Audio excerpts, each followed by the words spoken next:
India main ల్యాండ్కి చాలా దూరంగా సముద్రం మధ్యలో కొన్ని ఐలాండ్స్ కనిపిస్తాయి కదా, అవే అండమాన్ అండ్ నికోబార్ ఐలాండ్స్. చూడ్డానికి ఏముంది అనిపిస్తుంది కదా, చిన్న చిన్న ఐలాండ్స్, కొన్ని బీచ్లు, టూరిజం స్పాట్ అనుకుంటాం. కానీ నిజం ఏంటంటే ఈ ఐలాండ్స్ గురించి చైనాకి నిద్రలో కూడా ఒక టెన్షన్ ఉంటుంది అంటే నమ్మగలరా? ఇవాళ అదే విషయం గురించి మాట్లాడదాం. అండమాన్ అండ్ నికోబార్, ఇది బే ఆఫ్ బెంగాల్లో ఉంది. ఇందులో 572 ఐలాండ్స్ ఉన్నాయి. కానీ ఇందులో జనాలు ఉండేవి కేవలం 37 ఐలాండ్స్ మాత్రమే. మిగతావన్నీ ఖాళీగా జనావాసం లేకుండా ఉంటాయి. అండమాన్ నికోబార్ క్యాపిటల్ పోర్ట్ బ్లేర్. ఇప్పుడిక్కడ ఒక ఇంట్రెస్టింగ్ పాయింట్ చెప్తా.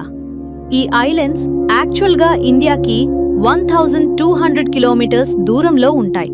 కానీ నికోబార్లో ఉన్న చివరి పాయింట్, ఇందిరా పాయింట్, అది ఇండోనేషియాకి కేవలం 150 కిలోమీటర్స్ దూరంలో ఉంటుంది.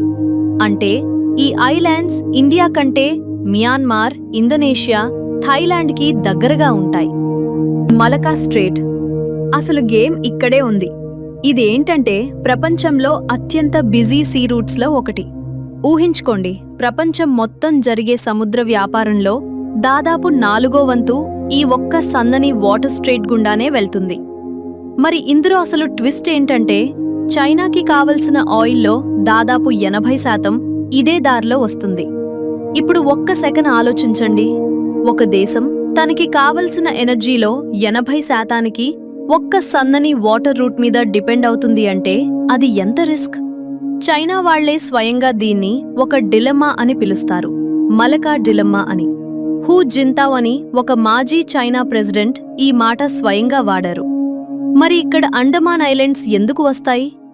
ఎందుకంటే ఈ ఐలాండ్స్ సరిగ్గా ఈ మలకా స్ట్రేట్కి ఎంట్రన్స్ దగ్గరే కూర్చున్నాయి, ఒక సెక్యూరిటీ గార్డ్ లాగా. అంటే థియరిటికల్గా చెప్పాలంటే ఏదైనా వార్ వస్తే ఇండియా ఇక్కడి నుండి ఈ రూట్ని నిఘా పెట్టవచ్చు, అవసరమైతే బ్లాక్ కూడా చేయవచ్చు. ఇది నేను ఊరికే చెప్తున్న మాట కాదు. యుఎస్ నేవల్ వార్ కాలేజ్ లాంటి పెద్ద పెద్ద ఇన్స్టిట్యూట్స్ కూడా ఈ సినారియోని డిస్కస్ చేశాయి.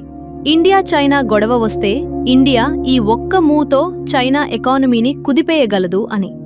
ఇప్పుడు అర్థమైందా చైనాకి ఎందుకు ఈ చిన్న ఐలాండ్స్ గురించి ఇంత టెన్షన్ ఉంటుందో? ఇండియా ఇక్కడ ఏం చేస్తుంది?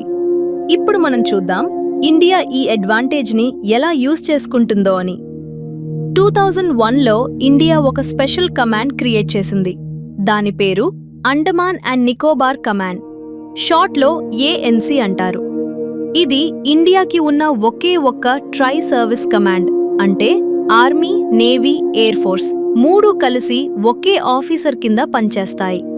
ఇది సాధారణ ఏర్పాటు కాదు, ఇలాంటిది ఇండియాలో మరెక్కడా లేదు. ఈ కమాండ్ కింద పోర్ట్ బ్లేర్లో నేవల్ బేస్ ఉంది. క్యాంబెల్ బేలో INS బాజ్ అని ఒక నేవల్ ఎయిర్ స్టేషన్ ఉంది. ఇది ఇండోనేషియాకి చాలా దగ్గరగా ఉంటుంది, గమనించండి.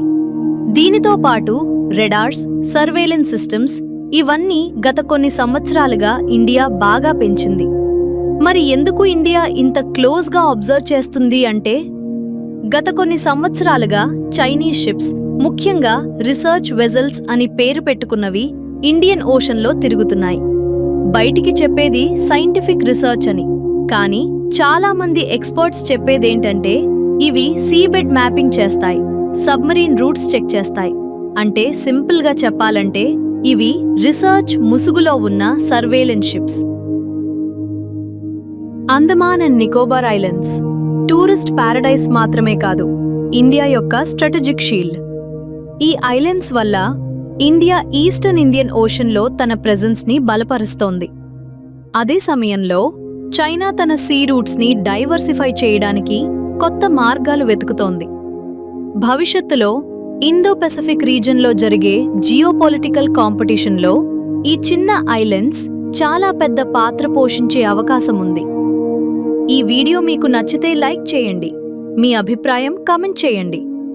ఇలాంటి geopolitics, defence, map animation videos కోసం మా ఛానల్ని సబ్స్క్రైబ్ చేసి బెల్ ఐకాన్ ప్రెస్ చేయండి.